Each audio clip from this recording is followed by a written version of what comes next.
Sam LaPorta is out for the year. What does that mean for the Lions? We'll tell you.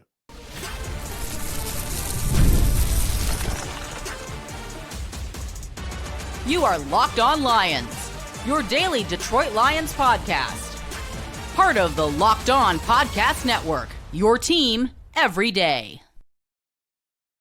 What's happening, everybody? Matt Dery with you. It is an end-of-the-week Friday edition of Locked On Lions right here on the Locked On Podcast Network, the #1 sports podcast network on a Friday, November 21st into Saturday, November the 22nd. Everybody, thank you for being here. Thanks for making us your first listen, checking us out wherever you get your podcasts. You guys all know me. Been here doing this for 10 years. We bring you opinions, great guests, everything you need to know about the Lions. We do it daily right here on Locked On Lions, and we will be with you following the game on Sunday. Yes, there'll be the Locked On Lions squad show with Jake, with Natalie, with Bradford Banta following the game live right here on Locked On Lions, but I'll have our normal Sunday show about an hour, hour and a half afterwards as well. As the 2-9 Giants come to town, big news. No Jackson Dart. We'll tell you about that coming up momentarily, as the Lions will be facing the number 3 quarterback for the Giants, Jameis Winston, this weekend. Injury issues for the Lions. We'll get into that. We have a call of the day as well. If you want to be our call of the day, you can do that by leaving us a voicemail at speakpipe.com/Dery, Dery podcast page. Locked On Lions today brought to you by Game Time. Download the Game Time app. Create an account. Use the code LOCKEDONNFL for $20 off your first purchase. Got to get into the Sam LaPorta news of the day. Dan Campbell alerting the media that indeed LaPorta has had back surgery, and the Lions Pro Bowl tight end is going to be lost likely for the year. Before I get into that, I had the honor and pleasure the other night for the first time to meet one Holly Campbell, the Lions head coach Dan's wife. Now, many of you follow Holly on Instagram. Great personality, great person, and is out there in the community and loves being a part of Detroit, as you've seen from her Instagram posts and her and Dan getting coffee on Victory Mondays. I was at an event, the Restoration Hardware grand opening event in downtown Birmingham on Wednesday night. This place was unbelievable. Shout out to Near Perfect Media, Justin Near and his crew put on a great show. Alex Urban, my guy, one of our everyday listeners here. Thank you to our everydayers. Walked me over, introduced me to Holly. And here's what I'll say. I mean, I'm not going to share all the conversation with you, but Holly has heard of the show. She has seen the show, which I appreciate. And I believe her words to me was that I was honest but fair. Thank you to Holly Campbell. We're going to try to get her on the show sometime and talk to Dan Campbell's wife. There's actually a new Bernstein Advantage 1-800-CALL-SAM Bernstein Law Group commercial that just came out with Holly and Dan, but she was great, and it was a pleasure to meet her. All right, so her husband announced today at his Friday press conference that Sam LaPorta's season likely done, back surgery. Quote from Dan today: Sam did have a procedure, and he's going to be out for a while. I think we'd be fortunate to have a chance to get him back for the rest of the season at some point. Yeah, I think that's very, very slim. End quote. This back surgery or whatever was a success, so that's good. So hopefully this just knocks him out for this year and he's back next year. What's interesting about this whole Sam LaPorta injury is we don't know when it happened. He suffered the injury in week 11 against the Commanders. Apparently he played through it. They moved him to injury reserve last week, and LaPorta, according to Campbell on Sunday after the loss to the Eagles, said that they were hoping to get him back in December, but did more tests on him and it determined that he needed a surgery on his back. And this is a guy that plays more than 90% of the reps on offense. He's clearly the Lions' number 2 weapon in the passing game after Amon-Ra St. Brown. And he is not, there's a gap, a major gap, I think, between Sam LaPorta and the Lions' tight end number 2, and that's Brock Wright. Tight end 3 is Ross Dwelley, and today Dan Campbell said there's a chance that their 4th tight end, Anthony Firkser, could be up and that the Lions could have 3 tight ends active for their game Sunday against the Giants. Look, you want to get Anthony Firkser involved and try out Ross Dwelley, there's no better time than when you're facing the New York Football Giants, who have lost 5 in a row and whose season is spiraling out of control. No better time to try all this crap out than on Sunday at Ford Field against the G-Men. Big G's New York Football Giants. But it's a big loss. And to not have LaPorta, we were hopeful and sitting there going, all right, maybe we get LaPorta back for the Rams game or the Steelers game or any of those divisional games at the end of the year in Minnesota or in Chicago. This is a big blow. It is. And let me tell you something. Sam LaPorta is a really good blocker too. And Brock Wright, while we love the Brock party in Brocktober, at times whiffs on his blocks, has not had a great year from the Pro Football Focus perspective in PFF in some of his blocking duties. So what do you do if you're the Lions to replace LaPorta? We saw this past Sunday night how much they missed him, especially when the team went 0 for 5 on those 4th downs. LaPorta wasn't there to be the security blanket for Goff. Brock Wright doesn't have the athleticism to get out into routes. He does, and he was open on one of them. Would have been a touchdown if Goff hit him. But he's not Sam LaPorta. So a lot of folks in the media, and there's already been some stuff written, and I will agree with it, it might be time to unleash 3rd-round pick and a guy you traded 3 third-round picks to move up to get in Isaac TeSlaa. He's made a couple of nice one-handed catches at the start of the year, including the touchdown grab in Green Bay in garbage time. But other than that, Isaac TeSlaa has been bothered by a little bit of a rib cage injury the last couple of weeks. He's been active. He's been on the field. But why don't we see him more? And, I hear the whispers. He's a rookie. You got to give him time. He started his career at Hillsdale College and all of this. So hold on a second with TeSlaa. But you spent quite a bit of draft capital to get him in the 3rd round. He was drafted higher than Amon-Ra St. Brown was when he went years ago in the 4th round. I'm not saying TeSlaa is the answer. I'm not saying he has to have 7 or 8 catches this week, but there needs to be more targets, and we need to see him. He showed in August in the preseason how good he was, so much so that they traded Tim Patrick, the veteran wide receiver, who, by the way, had a touchdown the other night, for Jacksonville, the other day for Jacksonville. I'm all for seeing more of number 18 in this passing game, a passing game that has been inconsistent for the last several weeks. So if there are opportunities here where the Lions are spreading out the offense and they've got, normally LaPorta would be out even in the slot. If that's TeSlaa, so be it. We got to get Jared Goff back into a nice rhythm and groove here. And I get it. 2 weeks ago against Washington, it was a disaster for the Commanders. Their defense is junior varsity. This past week, you face the Eagles, whose defense is ferocious. And by the way, speaking of ferocious defenses, who watched that Texans game last night? My God, they nearly decapitated Josh Allen. This week, you're getting the Giants, who struggle against the ground game. They're giving up close to 5 or 6 yards a pop against the run. They've had a down year. So get back to the basics this week, run the football, play action. But if you get into a 3rd and long situation, let's get the ball to TeSlaa. Let's put him in the spots where Sam LaPorta was, and let's ride. There's no rule that says you must have a tight end on the field. If you've got 5 offensive linemen, 4 wide receivers, that would be 9, 5 plus 4. Jahmyr Gibbs and Jared Goff, there's your 11. So I'll be interested in seeing where this thing goes and if Isaac, the 3rd-round pick out of Arkansas, gets more opportunities here, especially with LaPorta now. You're not going to have him for these last 7 games, which sucks for sure because he's a damn good player. So, all right. When we come back, it's time, baby.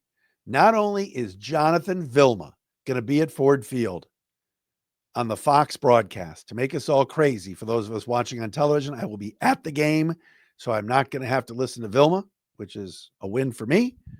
Shout out to the Batdorf family for inviting me and my wife to come to the game on Sunday. We are thrilled to be there. But not only do you get Jonathan Vilma, you're getting the Jameis Winston experience, ladies and gentlemen. Yes. Eat a W.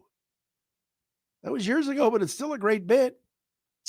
We will discuss the Jameis experience coming up next right here on Locked On Lions.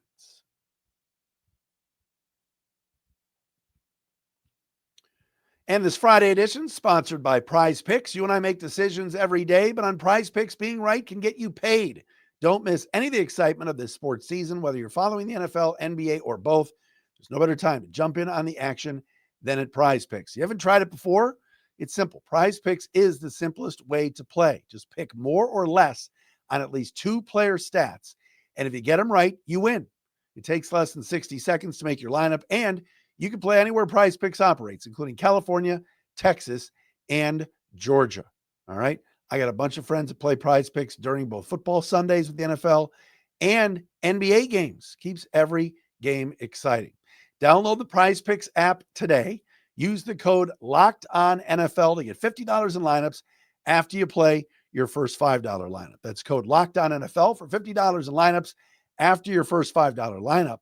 PrizePicks. It's good to be right.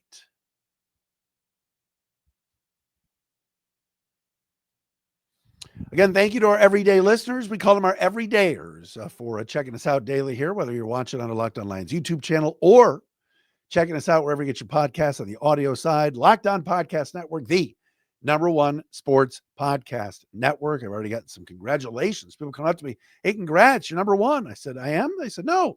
Isn't the network #1? We are. It's been an honor and a privilege. I've said that twice now, to be a part of this thing. So shout out to David Locke, Ross Jackson, Kylie, the whole crew, Carl, everybody running the network. It's been great. And we hope you stick with us. Tell your friends about us. We're over 17,000 subscribers now on our Locked On Lions YouTube channel. And we got an Everydayers Club announcement early next week I will tell you about in terms of something new we're going to do for you, our everyday listeners. All right, so the Giants started off the season with Russell Wilson as their quarterback. It did not go well, all right, including, I think it was week 2 in Dallas where the Giants put up 40 points and Russ was lighting it up. And then they got to the end of the game and he threw some stupid deep pass that gave the Cowboys a chance after they intercepted it. And eventually Russell Wilson was benched, and rookie Jackson Dart from Ole Miss was put in the spotlight, and he played quite well, especially running the football and getting out of the pocket, and he looked the part. He and Cam Skattebo had some nice flashes together. Well, Dart got concussed a couple of weeks ago.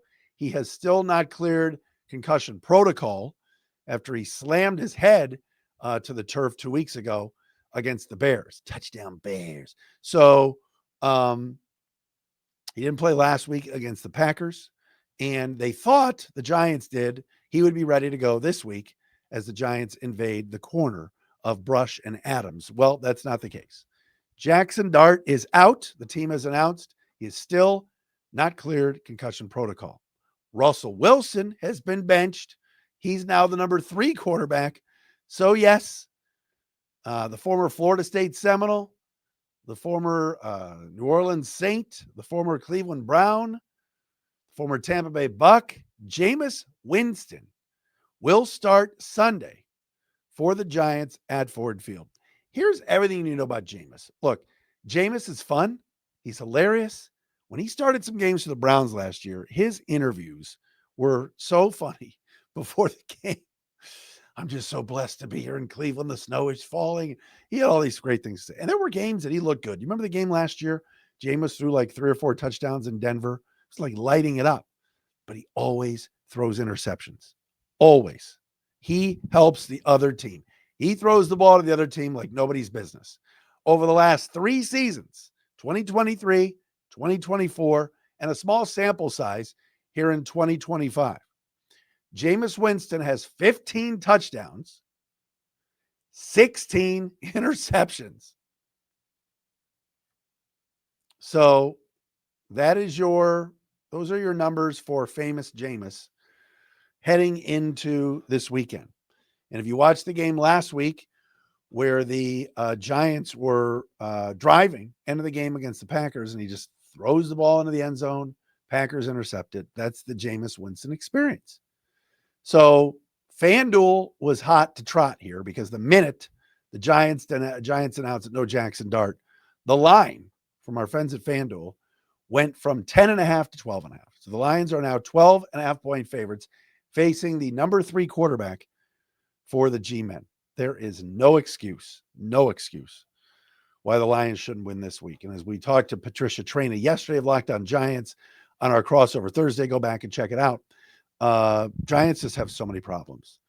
They've got guys that are underachieving. They had guys Monday night at WWE Monday Night Raw, Abdul Carter, Cam Skattebo, who's injured, but they were messing with the wrestlers, and there was, it's all fun and it's TV. But when you're 2-9 and one of your better players and your first round pick, Abdul Carter, is allegedly sleeping through meetings and being late and being benched for the first quarter last week, but then he shows up at Monday Night Raw, it's just not a good look. The optics are not good. And they've had guys that have had disappointing seasons. Thibodeau has not been good, probably not playing this weekend. Dexter Lawrence has been a disappointment. Deonte Banks in their secondary, we've talked about, can be picked on. So, and they just got a lot of injuries. Malik Nabers, their best receiver, out. Skattebo, out. So Jameis Winston, always entertaining. Lions have got to get at least a couple of picks this weekend. Will be starting Sunday at Ford Field when the Lions take on the Giants. As far as the Lions injury situation, still not great. Terrion Arnold, concussion, ruled out. He will not play Sunday against the Giants. Marcus Davenport coming back from that sore shoulder. Stunning move. Stunning. Out. I'm joking, but you know what I meant. Miles Frazier coming back from the knee injury, still listed as out. He will not play. Kirby Joseph, especially with a short week in the Packer game coming up. No reason to rush Kirby Joseph back for this week. So he's going to miss his 5th straight game. And Josh Pascal, still coming back from his back. Wasn't a surgery, but they call it a procedure. He's also out for this week. So no Arnold, Davenport, Frazier, Joseph, or Josh Pascal. Good news. Did you tell Clark the good news? The return of the Lions' best cornerback, DJ Reed. Listed as questionable with a hamstring, but I got to believe he's coming back to play. Malcolm Rodriguez will be back this week, not even on the injury report. Keep an eye on Taylor Decker. Keep an eye on Graham Glasgow. Keep an eye on Tate Ratledge and Panay Sewell. 4 of your 5 starting offensive linemen, all listed as questionable this week, but I think they will all play. But the big news is the return again of DJ Reed. Look, the Lions have had a lot of injuries, and every team gets hit by this stuff. And, the loss of Christian Mahogany for a few weeks sucks. The loss of Sam LaPorta is terrible. The Lions have weathered the storm. This is such a credit to Kelvin Shepard, the Lions defensive coordinator, and everybody that's a part of the staff on defense, especially, everybody in the secondary, because I think they've overachieved, but they've kind of weathered this DJ Reed injury and have needed him back, and we'll get him back on Sunday. Now, because the Giants don't have a lot in the passing game to begin with, but to get Reed back is huge. But give credit to everybody in that DB room and all the assistant coaches. They've done a marvelous job in kind of keeping this thing going, which has been awesome to watch. And now this week against Jameis Winston, if you get pressure on him, he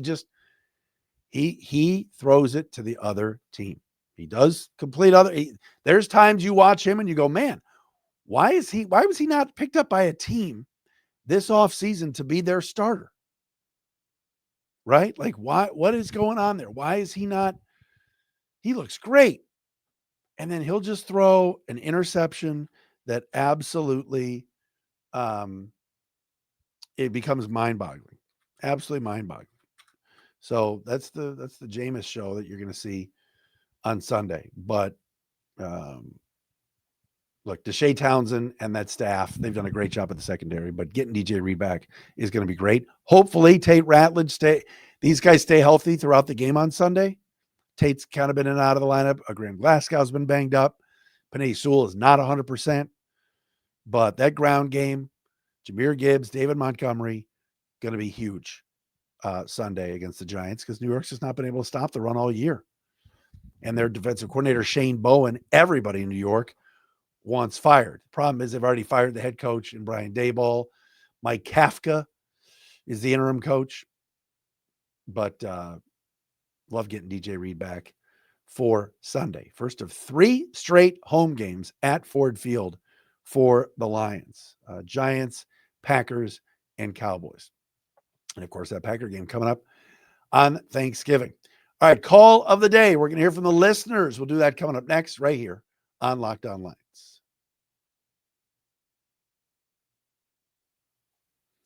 And Locked On Lions here for a Friday edition brought to you by Game Time. NFL season, we're back, baby. And honestly, there's nothing better than being in the stadium surrounded by fans, cheering on your team.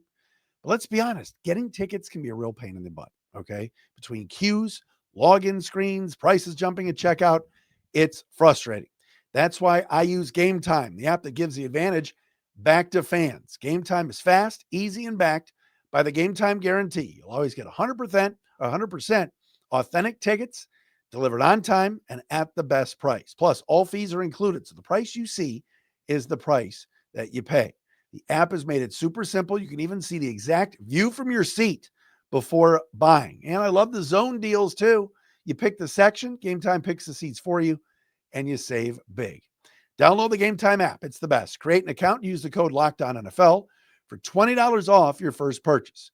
Terms apply. Again, that's promo code LOCKEDON NFL for $20 off. Swipe, tap, ticket, go. Download Game Time today.